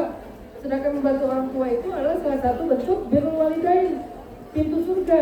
Berarti saya sekarang memang nggak kuliah ke luar negeri, tapi saya menjemput pintu surga ke luar negeri. Atau siapa tahu calon jodoh kita bukan di Amerika dan di Inggris, tapi di Hong Kong. Misalnya, kalau nggak di Hong Kong, di bandara transit pas pulang dari Hong Kong, ketemunya di bandara. Siapa ketemunya? Ya mungkin pramugara atau pilot. Kalau nggak minimal handling bandara. Pokoknya Allah lebih tahu, kita nggak tahu hikmahnya apa. Bisa aja, misalnya nih, kalian kuliah kerja ke luar negeri, pulang-pulang udah punya sawah, udah punya rumah, udah punya modal, sehingga di usia 30 tahun atau 35 tahun, ketika yang kuliah masih baru aja lulus S3, kalian udah mulai membuat merintis usaha dengan modal yang sedikit. Bahkan sawah kalian sudah menghasilkan. Mereka masih nyari kerja, kalian sudah menghasilkan. Mereka masih nyari kerja, kalian sudah sedekah. Allah lebih tahu dan kita nggak tahu. Itu hiburannya. Makanya jangan Sok tahu. jadi cari ayat sesuai dengan tema yang sedang kita alami. Misalnya lagi sempit dada banget nih. Aduh kenapa ya aku sesek banget, sempit dada banget dengan kenyataan ini. Kok hidup jadi kayak gini ya? Kenapa beban banyak banget ya? Kenapa saya doang yang diberikan beban? Saya harus keluar negeri, ngurus keluarga, ngurus orang tua, kadang bahkan ngurus suami, ngurus anak. Kok sempit banget ya dada saya ya? Gimana biar lapang dada? Karena lapang dada itu bahasa Jawanya lego. Kan semua kita pengen lapang dada, nggak mau sempit dada dalam hidup. Lawannya legowo itu apa? Undang. Undang. Katanya di koridor. Saya nggak pengen, berundel. Saya nggak pengen nyesek. Saya pengennya tuh legowo, saya pengennya tuh syarhus sadar. Maka Allah memberikan kita ayat bagaimana cara biar lapang dada. Allah bilang, alam nasyrah. Bukankah kami telah melapangkan dadamu? Gimana caranya? Yakinilah satu kalimat yang diulang-ulang di surat itu. Apa kalimatnya yang diulang-ulang? Fa inna ma'al usri yusra. Inna ma'al usri yusra. Untuk tarik depan susu. Sesungguhnya bersama kesulitan ada kemudahan dan bersama kesulitan ada kemudahan. Coba ulang-ulang kalimat itu kata Allah. Makanya di Al-Quran ayat itu diulang-ulang, biasakan ulang-ulang juga. Nanti kalimat penutupnya di surat itu, wa ila rabbika farghab, kepada Tuhanmu lah engkau berharap supaya ada kemudahan setelah kesulitan. Berharap lagi supaya ada kemudahan setelah kesulitan. Itu yang bikin dada kita lapang. Itu yang bikin dada kita lapang. Dan ini bukan ceramah teman-teman, ini yang saya sampaikan adalah pengalaman hidup saya pribadi. Setiap kali ada yang bikin saya sesek sempit dada, saya baca ayat itu dan saya percaya setelah ini ada kemudahan, setelah ini ada kemudahan. Setiap kali ada kesulitan, pasti ada kemudahan. Kenapa? Mereka itu berdua tuh pasangan, gak akan terpisah. Setiap kali ada kesulitan, berarti dia datang bareng dengan kemudahan. Walaupun jarak waktunya berbeda-beda, ada yang sehari, ada yang seminggu, ada yang sebulan, ada yang setahun, tapi ada. Sehingga saya yakin, karena yakin, wa ila rabbika farghab, saya minta sama Allah diberikan kemudahan itu, jadi lapang dada lagi. Itu ayat hiburannya, kalau kita beriman. Ada banyak sekali ayat-ayat di dalam Al-Quran yang sifatnya tematik. Itulah kenapa Al-Quran turun kepada Nabi itu secara tematik, tidak secara teratur. Kan gak nyusun. Ayat pertama yang turun kepada Nabi surat apa? Surat Al-Alaq, Iqra. Kenapa gak Al-Fatihah? Kan di Al-Quran urutannya Al-Fatihah dulu. Karena Al-Quran tidak turun secara urutan ayat, tetapi turun sesuai dengan kebutuhan masalah yang sedang dihadapi Nabi. Namanya tematik. Maka begitulah cara kita mengamalkan Al-Quran, juga tematik. Jadi nggak bisa ngamalin Al-Quran itu secara urutan. Saya mengamalkan Al-Baqarah dulu. Kalau emang kita nggak punya masalah dengan Al-Baqarah, ya kita susah. Ngamalinnya sesuai dengan tema hidup kita. Saya lagi ada masalah dengan kehilangan, berarti ayat-ayat tentang kehilangan. Saya lagi ada masalah dengan teman yang setiap ketemu saya pasti ngomong gini, pinjam dulu 100. Saya lagi punya masalah dengan pasangan saya nuntut saya untuk selalu sempurna. Saya harus bisa masak, harus bisa ini, harus bisa itu. Dia selalu nanya, kamu nggak bisa masak? Saya bilang, saya bisa masak, tapi it's not my passion, mas. Bisa sih, tapi bukan passion saya, gitu kan. Gimana dong? Saya pengen kayak istri yang itu tuh, yang istrinya itu nggak bisa, apa sih? Bisa masak, tapi nggak suka masak. Siapa? Kasih Islam. Ya itu. Saya pernah ngajar di rumah dia. Saya ngeliat dia kayak ya santai banget gitu, gak masak, gak beres-beres, gak apa gitu kan. Sama anaknya yang santai banget, wah beda emang. Kalau uang belanja bulanannya udah berapa digit, emang beda sih. Jadi kan banyak ibu-ibu di Indonesia Raya tuh pengen kayak Nikita ya. Tapi ya, aku bisa masak, tapi aku gak suka. Sedangkan suami saya, ya Allah, tiap hari untuk masak ini, masak itu, ya rawon lah, ya pecel lah, ya apalah gitu. Ya Allah gimana? Ada ayatnya. tentang fasolihatu qanitatun hafizatun lil ghaib. Perempuan soleh adalah ada kisahnya di surat Al-Mujadalah ada, An-Nur ada, At-Tahrim ada, banyak. Jadi Al-Quran adalah petunjuk kalau kita mau mencarinya dengan cara tematik. Cari tema apa? Masalah lain apa? Kalau kita beriman bahwa itu benar, maka ayat itu akan jadi petunjuk dan jadi keajaiban dalam kehidupan kita. Saya kira itu aja karena waktu kita terbatas, sudah lewat 5 menit. Saya balikin lagi ke awal. Yang pertama, sebaik-baik obat dari setiap sakit dan luka di hati kita itu adalah Al-Quran. Karena Allah berfirman di dalam surat Yunus ayat 57, Al-Quran itu suka, pasti bisa membimbing. Yang kedua, gimana cara biar ayat itu bisa menyembuhkan kita? Harus dengan iman, yakin, tidak bisa dengan cara diam. Sedikit saja kalian ragu, maka ayat itu tidak akan berpengaruh ke dalam hati kalian. Yang ketiga, gimana cara ngamalinnya? Caranya amalkanlah secara tematik. Apa masalah kalian? Cari ayatnya, baca, ulang-ulang, renungkan. Semoga itu akan menuntun hati, kemudian memberikan kita cara solusi. Saya kira 3 hal itulah yang bisa saya sampaikan. Karena setelah ini masih ada sesi Umi Hanim. Insya Allah menurut saya beliau lebih berilmu. Nanti akan menyampaikan materi yang lebih dalam lagi tentang masalah obat hati. Tapi sebelum kita masuk kepada sesi Umi, saya pengen ngajak teman-teman kalian untuk menjalankan satu sunnah dan tradisi majelis ilmu. Apa tradisi majelis ilmu? Dulu para ulama ketika belajar, mereka suka berinfak di dalam majelis ilmu. Jadi bukan paksaan, bukan kewajiban, tetapi sebuah kesadaran. Mereka tuh pengen dapat berkah ilmu dengan cara bersedekah di majelis ilmu. Bukan bersedekah di luar. Bersedekah di luar ada pahalanya sendiri. Tapi khusus bersedekah di majelis ilmu, dulu bersedekahnya dengan roti, dengan air putih, bahkan kadang dengan parfum. Kalau kalian yang pernah umrah itu nanti lihat loh, di Masjidil Haram itu kalau ada majelis ilmu tuh mereka suka bagi-bagi parfum, bagi-bagi permen, bagi-bagi zabadi itu sebenarnya yogurt, bagi-bagi kayak gitu-gitu untuk orang dalam majelis ilmu biar nyaman atau untuk mendukung dakwah dari majelis ilmu itu supaya mereka dapat keberkahan majelis. Nah, kita hari ini pengen menghidupkan kembali tradisi bersedekah di majelis. Untuk apa? Untuk mendukung program dakwah kita sendiri yang ada di Hong Kong. Sehingga dengan sedekah-sedekah ini, insya Allah program dakwah yang ada di Hong Kong itu selalu ramai, selalu rutin diadakan.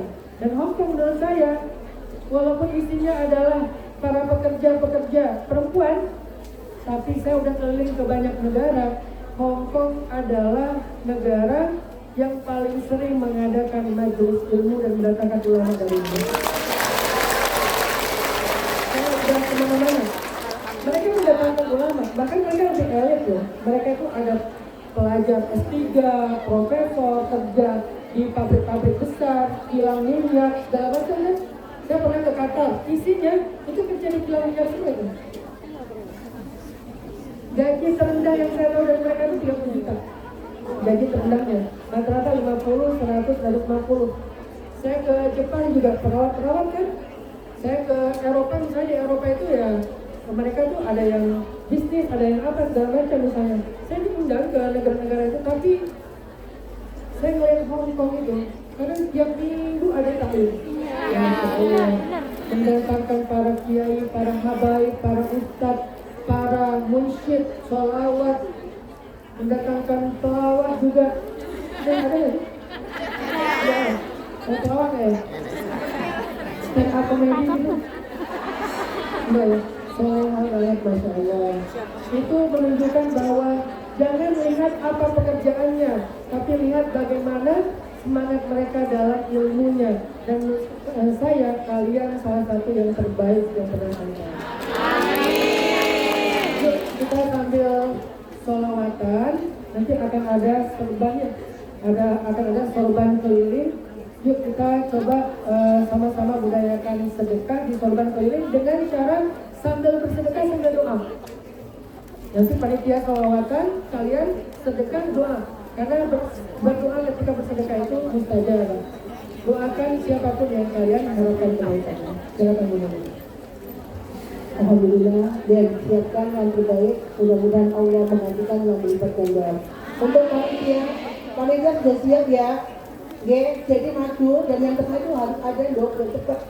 Kita sama-sama berdoa di bulan Rajab Allahumma sholli ala Muhammad Allahumma barik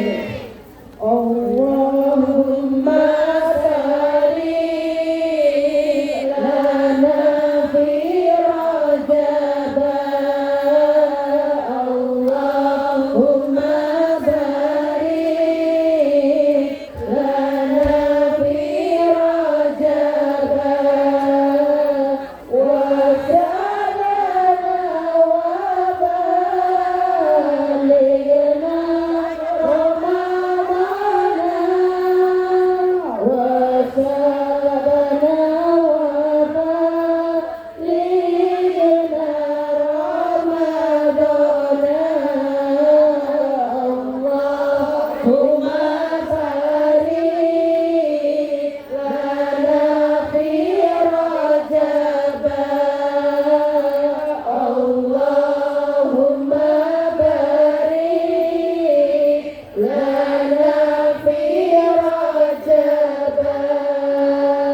wa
kepada beliau kami persilahkan.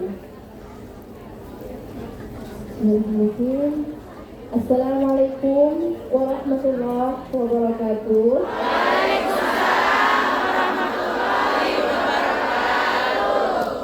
Hamdan hamidin hamdan syakirin hamdan yuwafi ni'amahu wa yukafi mazidah. Ya Rabbana wa lakal hamdu kama yanbaghi li jalal wajhikal karim wa 'azim sultan.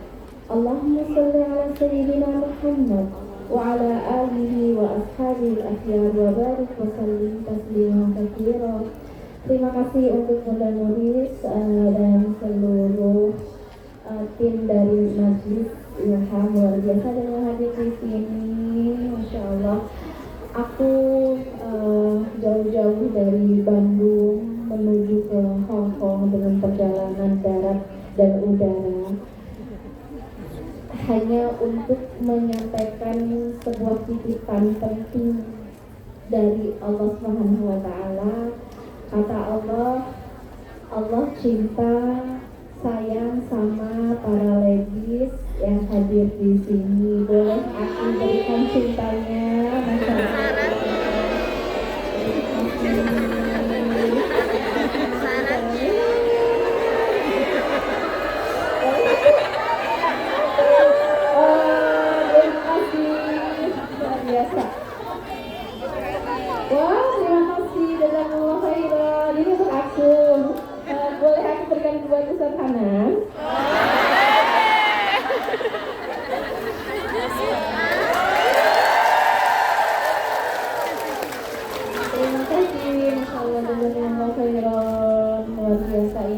cinta. Cinta itu emang penuh riba.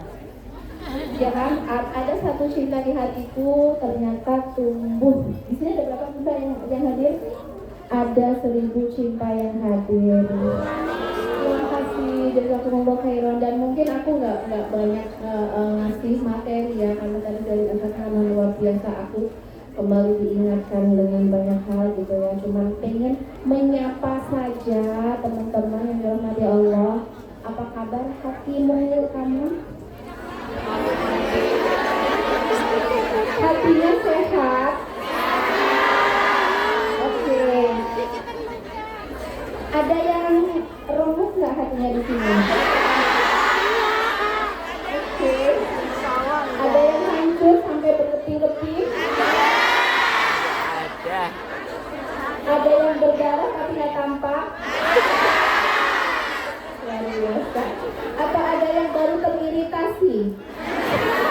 Sedang radang-radangnya? Masya Allah. Tuh, kata Bunda ada yang mati rasa juga. Tapi memang Bunda sekarang tuh ada pandemi baru Bunda. Pandemi barunya bernama HTR, hubungan tanpa rasa. Itu ada yang sudah terdiagnosa seperti itu? Oke, sudah ada yang seperti itu. Oke, sejak kapan terjadi? Ya Allah, semoga Allah sembuhkan ya. Karena itu memang bukan penyakit yang tampak, bukan penyakit yang mudah. Susah juga loh punya hubungan tanpa rasa, status tanpa rasa. Luar biasa. Makanya di sini kita ngumpul bareng, kita ngumpul bahwa semua duka, luka, kepahitan ini mau dibawa kemana? Ya kan? Bahkan kita mungkin sering bertanya-tanya sampai OPT, ya Allah aku nggak tahu lukaku ini bakal sembuh dengan apa? Bener nggak? Sudah tahu obatnya apa? Kadang-kadang kita mencari-cari obatnya, bahkan kita putus asa, aku nggak tahu apa saya mau dengan yang baru, ya kan? Kupikir dia obat, ternyata dia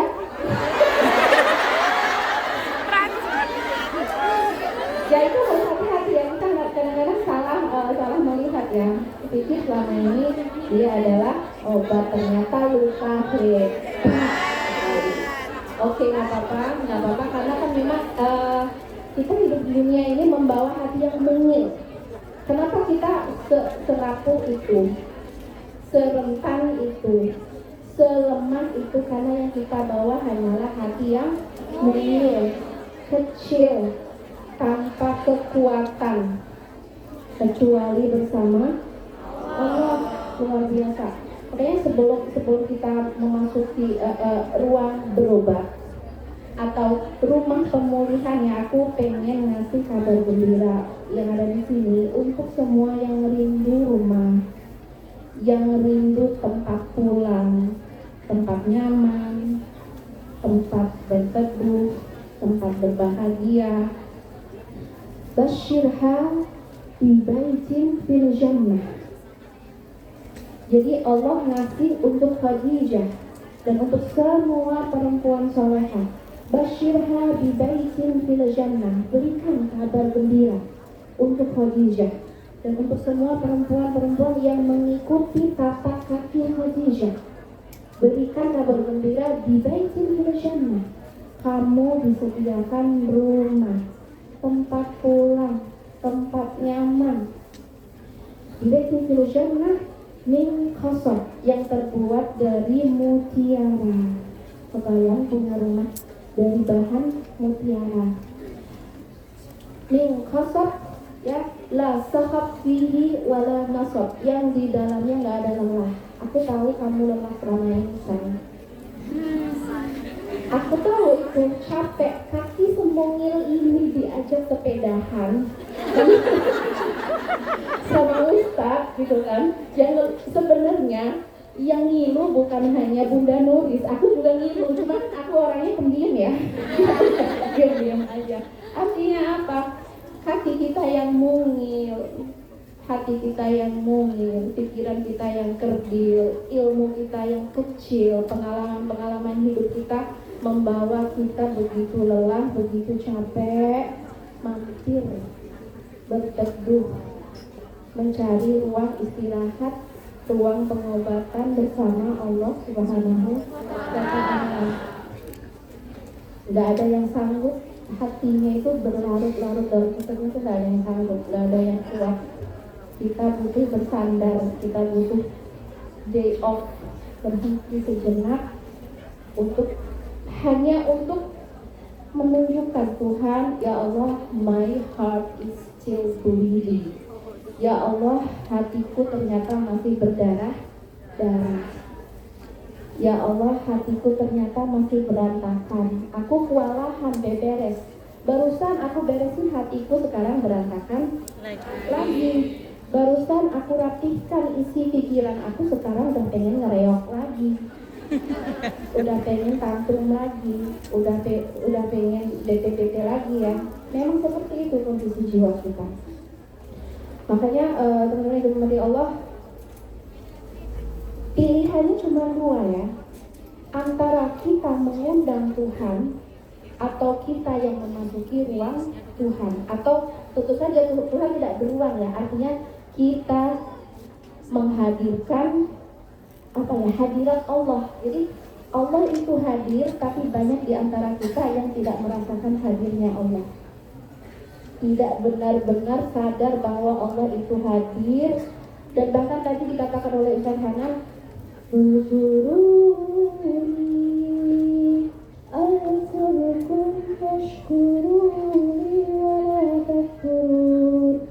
semakan aku di hatimu.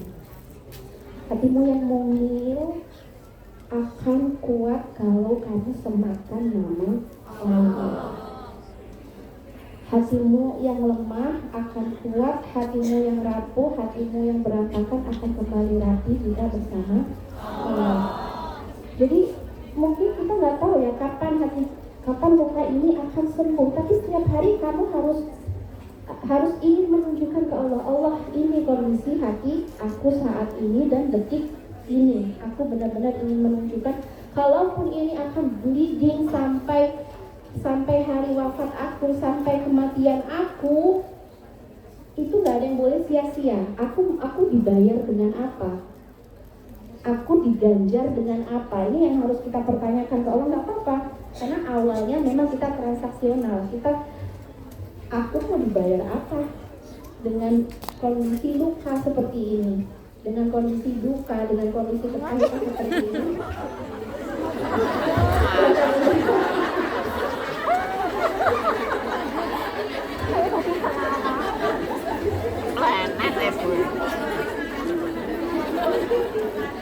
Iklan untuk model hati yang terluka.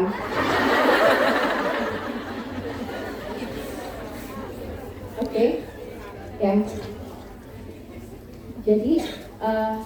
Jadi kita jadikan luka, duka, kepahitan, semuanya ini menjadi persembahan. Kamu sudah mempersembahkan apa untuk Roh kamu? Kayak kita memang merasa selalu kurang ya, ibadah jarang khusyuk, misalnya ketaatan juga kurang maksimal gitu. Yang kita punya cuma luka, bener gak? Yang benar-benar kita rasain gitu. Ya udah, itu aja yang kamu jadikan persembahan, karena itu akan dihargai mahal. Gimana caranya luka duka itu jadi apa? Medal itu medali, menjadi piala mahal, piala mewah. Kayak tadi ya, seperti yang diceritakan Ustaz tadi, seorang bunda berduka, kemudian dia dengan imannya, dengan keyakinannya bisa transform, bisa merubah duka menjadi busyra, kabar gembira. Ini kemampuan mukmin. Kalau kita merubah luka jadi trauma, itu manusiawi biasa, belum mukmin.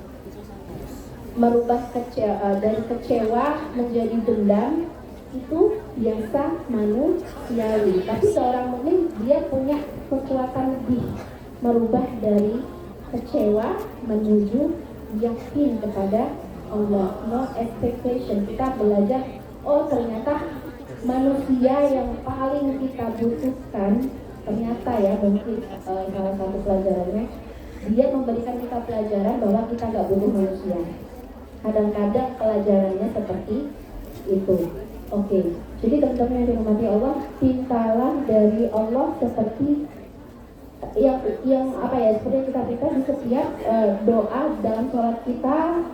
Mungkin saatnya kita benar-benar mindful itu benar-benar apa ya, penuh kesadaran ketika kita mengucapkan Rabbi wafirli warhamni warhamni warhamni warzuqni warhamni warhamni. Allah ampuni aku karena luka ini ternyata bikin aku enggak fokus, benar enggak? Harusnya aku fokus ke Allah, sekarang aku lebih fokus kepada luka. Karena lukanya eksis, nggak ada yang bisa ngobatin. Ini siapa? Bantu aku merubah fokus, ya kan?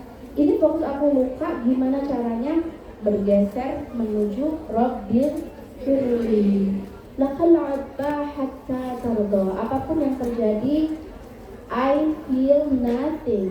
Coba, I feel nothing. Ini pelajaran untuk senyap, pelajaran untuk hening, mengheningkan pikiran, mengheningkan perasaan, sehingga kita feel nothing. Kita pikir yang kita rasain banyak, belum nggak? Campur aduk.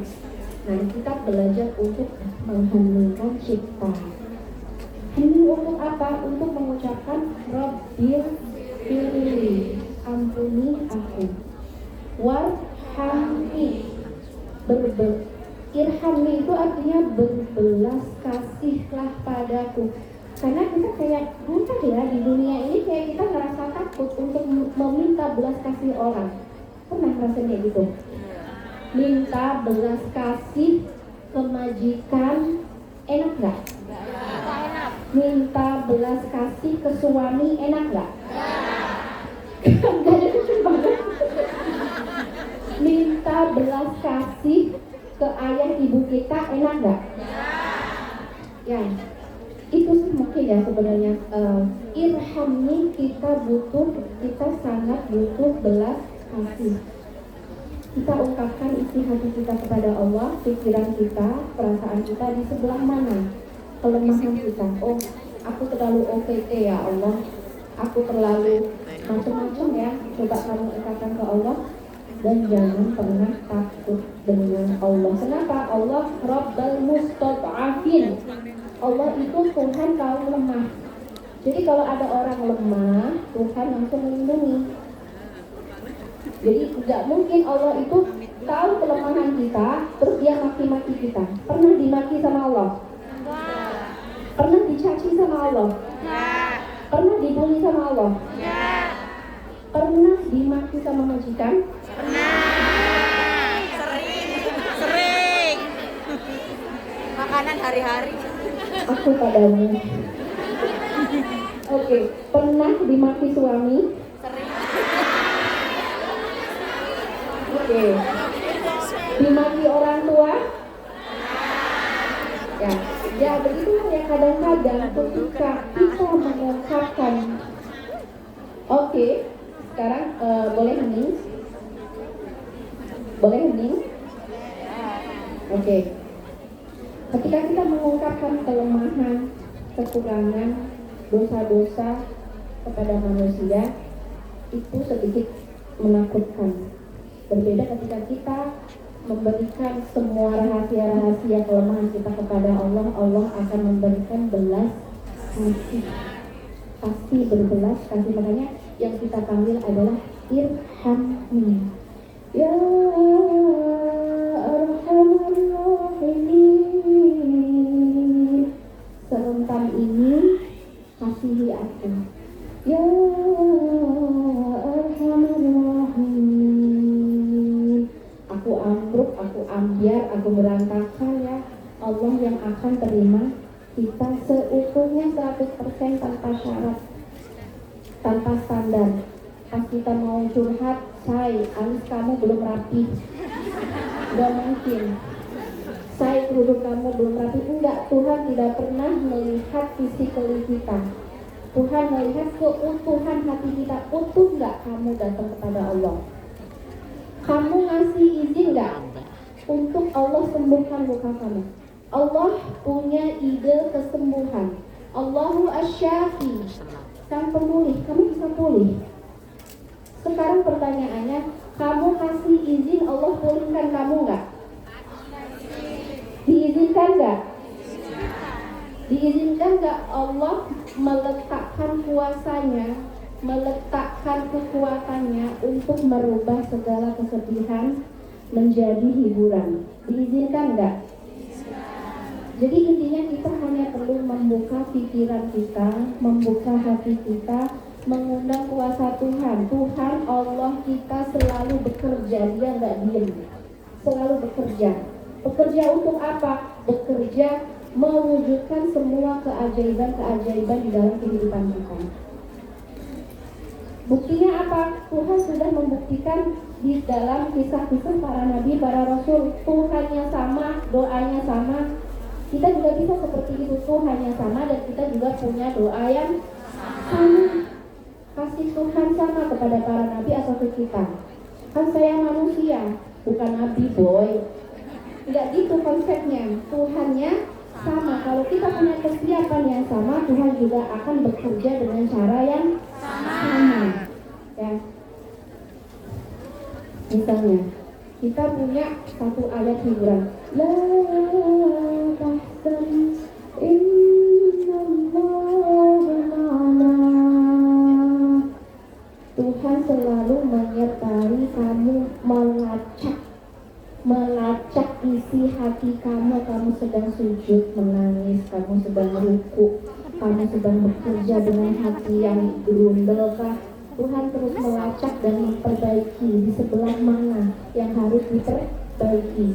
Dan pikiran suuzon kah, kurang sabar kah, kurang syukur kah, kurang yakin kah, kurang tawakal kah, semuanya akan diperbaiki satu persatu oleh Allah Subhanahu wa Ta'ala. Kamu tinggal menunjukkan, ya Allah, aku tampakkan kepadamu sabarku setipis tisu. Boleh kamu ngomong kayak gitu. Lihat Allah, sabarku setipis tisu, dan ini tidak membantuku. Benar nggak? Benar. Lihatlah tawakalku, penyerahanku selemah ini, dan ini gak bantu aku. Aku ingin dibantu, punya kesabaran yang lebih kuat, punya cara pandang yang lebih benar. Kita melihat kepedihan, luka, sakit itu seperti apa ya? Kita kayak terjebak gitu. Kadang-kadang ya kita ngerasa terjebak, gak bisa keluar dari situ. Balik lagi, sudah sehat, sakit lagi, sudah sembuh, kambuh lagi. Kayak kita siklusnya nggak keluar, di situ aja. Ini gimana caranya? Nah, karena kita melihat bahwa masalah itu seperti tembok. Makanya kita butuh perspektif Tuhan, mata Tuhan. Jadi Allah kasih kemampuan untuk hambanya melihat dengan memakai mata Tuhan, mendengar dengan telinga Tuhan, berlisan, berucap dengan firman Tuhan, berpikir dengan pola pikir ilahi. Ya istilahnya ya, bisa Tuhan, bisa ilahi. Kita bisa berpikir ilahi, punya rasa ilahi, berbicara secara ilahi ya. Dan ini perlu kita latih. Misalnya kita lihat bahwa kepedihan atau luka ini hanya seperti tembok yang mentok, gak ada jalan keluar. Coba mari kita pakai fasilitas kacamata Tuhan. Oke? Semuanya siap? Kita lihat apakah tembok ini benar-benar tembok mentok, gak ada jalan keluar, ataukah kita temukan sesuatu setelah memakai kacamata Tuhan. Ya, coba kita pakai. Oke, sip, bismillah. Oh, Masya Allah, beneran umi, beneran itu bukan tembok pembatas. Aku gak mentok, ternyata itu adalah tangga-tangga menuju derajat yang lebih tinggi. itu bukan tembok. Dan kemarin itu aku tabrak, sakit, makanya aku berasa mentok. Sekarang aku melihat ini hanya seperti tangga. Makanya doa berikutnya adalah Rabbi firli warhamni waj'alni warfa'ni irfa'ni irfa'ni irfa'ni irfa'ni irfa'ni irfa'ni, naikkan aku, lift me up, naikkan aku dari kondisi rendah menuju kondisi tinggi, dari kesadaran rendah menuju kesadaran tinggi, dari iman yang rendah menuju iman yang lebih tinggi. Lift me up, hold me down, jangan biarkan aku jatuh lagi. Karena ya kemarin memang aku jatuh lagi dan jatuh lagi, kayak gitu kondisinya. Kita minta dinaikkan oleh dinaikkan derajat kita, cara pandang kita, cara berpikir kita, sehingga kita nanti akan menemukan banyak sekali value. Value itu sebuah kualitas diri yang kita dapatkan ketika kita sudah melalui luka dan duka. Lift me up, hold me down, jangan biarkan aku jatuh lagi. Keep me close, keep me close, biarkan aku selalu dekat denganmu, biarkan aku selalu bersamamu, jangan hempas aku, jangan jauhi aku. Terima munajatku, terima rintihanku, terima lukaku meskipun berdarah-darah. Gak semua orang sanggup melihat luka kita, benar nggak? Gak semua orang sanggup mendengarkan curhatan kita, benar nggak?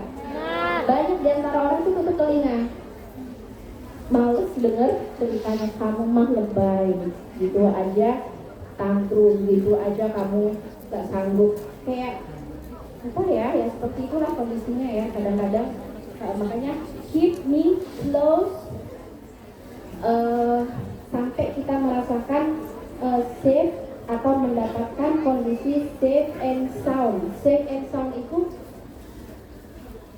luka itu tidak lagi nyakitin kamu. Lukanya masih ada, say?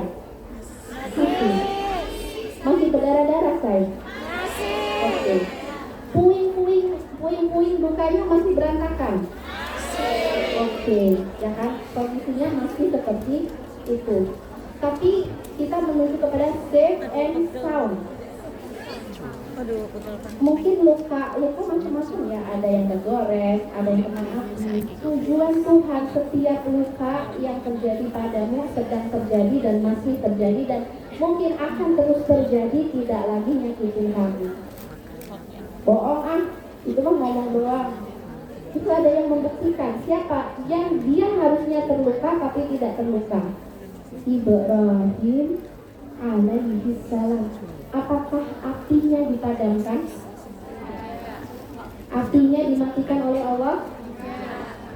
Enggak ya. Api tetap menyala dan Ibrahim tidak Gimana caranya? Coba belajar dari Ibrahim. Api tetap nyala tapi dia tidak terluka.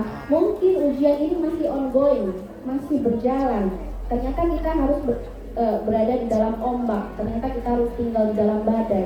Ini gimana caranya badai ini tidak lagi no more hurting you, nggak nyakitin kamu lagi. Jadi sekarang luka kamu di mana, say? Masih ada? Masih? Ya kamu taruh di mana? Di bawah kakiku. Di mana? Cek kaki. Cek ya. Di mana lukanya sekarang? Di bawah kaki. Artinya apa? You can control your problem. Kamu sudah bisa menguasai situasi kamu. You are the master. Kamu tuannya, kamu majikannya. Kamu majikan luka kamu. Jangan kebalik, luka kamu jadi majikan kamu. Kamu akan digerus, dipelintir, diulek, dan macam-macam ya. Oke. Jadi sekarang kamu sudah bisa merasakan nikmatnya berselancar, surfing di atas luka dan duka. Ini arti dari safe and sound. Jadi kamu tetap baik-baik saja. Kamu sehat. Ya, lakan hatta terbawa. Lakal kata tarja itu lihat Allah, aku memujimu di dalam suka, aku memujamu di dalam duka, aku menyembahmu, aku menaatimu, aku bahkan terus melayani, melakukan persembahan-persembahan, peribadatan meskipun aku harus berada di dalam luka. Kenapa? Karena luka itu no more hurting me, nggak lagi nyakitin aku. Oke, jadi sebenarnya ini kualitas yang diinginkan oleh Allah. Yang diinginkan Allah, jadi ketika kamu dekat sama Allah bukan berarti masalah selesai, bukan berarti nggak ada ujian, bukan berarti yang kamu bebas dari masalah, bukan. Janji Allah adalah menjadikan segala sesuatu untuk kebaikan. Oke. Sekarang sedikit latihan, ya. Sedikit latihan.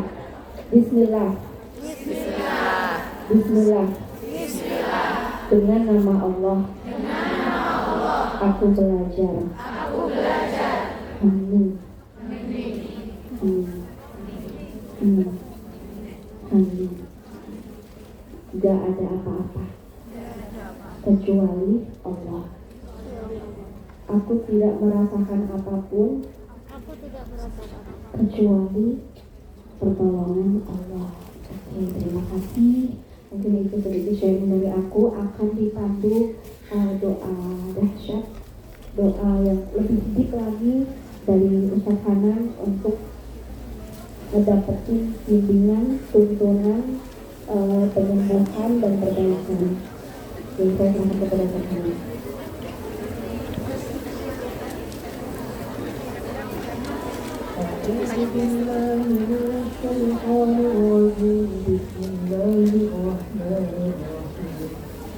Alhamdulillahi Rabbil Alamin, Ar-Rahmanir Rahim, Maliki Yawmiddin, Iyyaka na'budu wa iyyaka nasta'in, Ihdinas siratal mustaqim, siratal ladzina an'amta 'alaihim ghairil maghdubi 'alaihim waladdallin.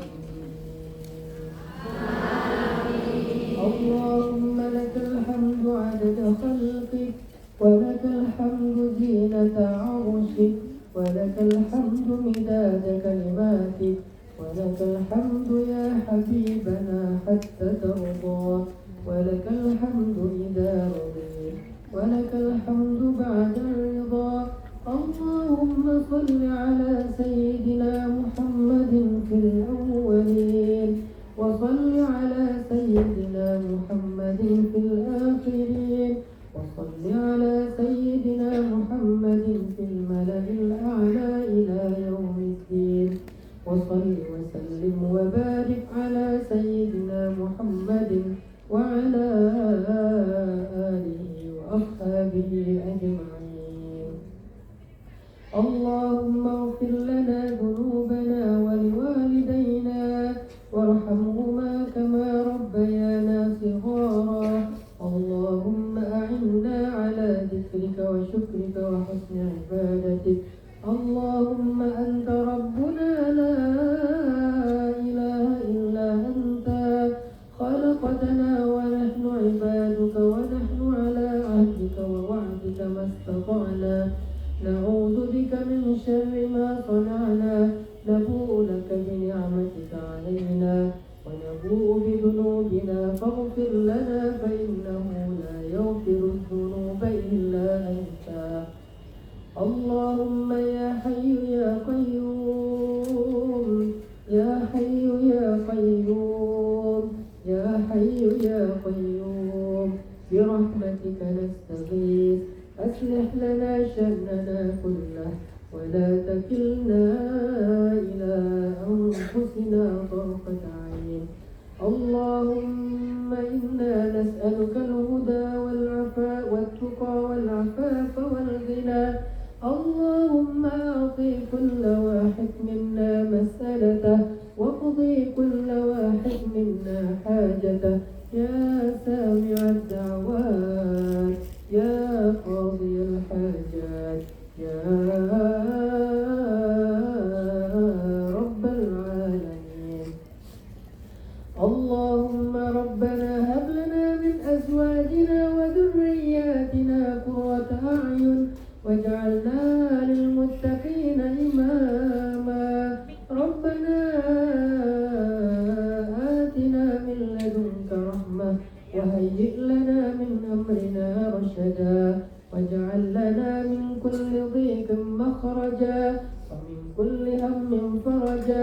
ومن كل عسر يسرا اللهم إنا نسألك بأسمائك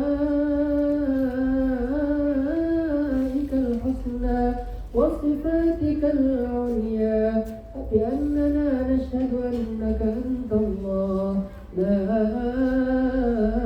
إله إلا أنت الأحد الصمد لم يلد ولم يولد ولم يكن له كفوا أحد استجب دعوتنا يا مجيب السائلين يا مجيب السائلين يا الله يا الله يا رب العالمين. Ya Allah, ampunkanlah dosa-dosa kami ya Allah. Janganlah Engkau marah pada kami atas setiap dosa yang kami lakukan, sengaja ataupun tidak sengaja. Dosa-dosa besar yang mencelakai ataupun dosa-dosa kecil yang menumpuk banyak. Jangan marah kepada kami ya Allah. Kasihanilah kami ya Allah. Bimbinglah kami dalam proses taubat dan memperbaiki diri ya Allah. Ya Allah, berikanlah kami taufik kepada kebaikan yang Kau ridhai ya Allah. Ya Allah, kepada Engkau-lah kami berserah, kepada Engkau-lah kami berpasrah. Kami titipkan segala urusan hidup kami kepada Engkau. Kami tidak mampu menjaga apa-apa yang menjadi sesuatu berharga dalam hidup kami. Ya Allah, kami pergi menjauh dari keluarga kami, dari orang-orang yang kami cintai ke negeri yang terasing ini. Kami tinggalkan pasangan kami, anak-anak kami, orang tua kami, harta kami, dan semua yang kami cintai di tanah air. Ya Allah, tidak ada yang bisa menjaga mereka. Kami tidak mampu menjaga mereka. Dari kejauhan ini, kami tidak bisa melihat mereka setiap hari. Kami hanya bisa menitipkan mereka kepada Engkau, ya Allah. Kami titipkan mereka kepada Engkau yang maha melihat, yang maha menjaga, yang maha mengurus, yang maha memelihara. Jagalah mereka untuk kami, ya Allah. Jagalah pasangan kami, anak-anak kami, orang tua kami, keluarga kami, dengan penjagaan-Mu yang sempurna, ya Allah. Ya Allah, jagalah diri kami di perantauan. Jika kami tidak punya siapa-siapa di tengah kota ini, tidak punya orang tua, tidak punya keluarga, hanya punya teman-teman yang semuanya juga punya amanahnya sendiri-sendiri. Jagalah kami dari orang-orang zalim, orang-orang yang durhaka, orang-orang yang tidak mengenal-Mu. Jadikanlah rezeki yang kami cari di sini rezeki yang halal, rezeki yang berkah, dan dengannya bertambah kebaikan kami di dunia dan akhirat. Jauhkanlah kami hal-hal yang haram, dari hal-hal yang syubhat yang akan merusak kehidupan kami di dunia dan akhirat. Ya Allah ya Rabbana, pertemukanlah kami kembali dengan keluarga kami dalam keadaan yang Kau ridhai, dalam keadaan yang baik, dalam keadaan semuanya mendapatkan kebahagiaan. Ya Allah, jadikanlah setiap perjuangan kami di sini jihad di jalan-Mu, mengangkat derajat kami di sisi-Mu. Rabbana atina fid dunya hasanah wa fil akhirati hasanah wa qina adzabannar. Walhamdulillahirabbil alamin. Al-Fatihah.